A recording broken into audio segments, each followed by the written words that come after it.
la balance est en train de saboter tes efforts de perte de poids. Stop tout, écoute-moi jusqu'à la fin avant que tu ne montes sur la balance la prochaine fois. Imagine ça.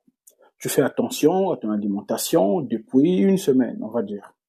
Tu manges équilibré et sain, tu bois assez d'eau, tu marches davantage, tu évites de grignoter, tu dors assez, tu évites les écrans et toutes ces petites choses. Puis arrive le fameux jour de la pesée, tu montes sur la balance et bam, 1 kilo de plus. Alors là, tu déprimes. Ah non, mes efforts n'ont servi à rien, j'abandonne, finalement ça ne marchera jamais et ainsi de suite. Et pourtant, comme je l'ai dit, ce chiffre ne te raconte pas toute la vérité. Pourquoi?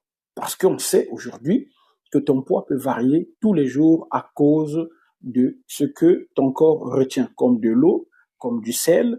Il peut aussi varier en fonction de ton cycle hormonal ou simplement de ce que tu as mangé la veille. En effet, prendre 1 kilo sur la balance ne signifie pas forcément prendre 1 kilo de graisse. Pour prendre 1 kilo de graisse, il faut accumuler environ 7700 kilocalories de plus. Et crois-moi, ça ne se fait pas en une seule nuit. Ça, c'est pas possible. Voilà pourquoi tant de personnes abandonnent rapidement alors qu'elles sont en train de progresser. Ce qu'il faut faire, c'est qu'il faut regarder les vrais indicateurs de progression, comme par exemple tes vêtements, ta silhouette, ton énergie, tes mensurations. Voici ce que je conseille souvent à mes élèves lorsqu'ils sont dans une phase d'attaque de leur perte de poids. Au numéro 1, pèse-toi et note le chiffre dans un carnet. Au numéro 2, prends 3 photos de toi aujourd'hui, face, profil et dos, dans des habits qui mettent en évidence ta silhouette. Garde ces habits comme tenue de référence. Et au numéro 3, prends tes mensurations avec un mètre ruban. Note les résultats dans un carnet.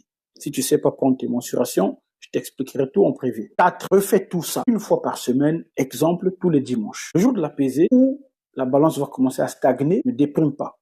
Commence maintenant à regarder les autres paramètres et tu découvriras que tu es en train de continuer de progresser. Tes mensurations continuent de baisser. Tes habits deviennent beaucoup plus larges. Donc la balance ne mesure pas ta discipline, ni tes efforts, ni ta progression. Elle ne mesure même pas ta masse musculaire. Tout ce qu'elle mesure, c'est le poids.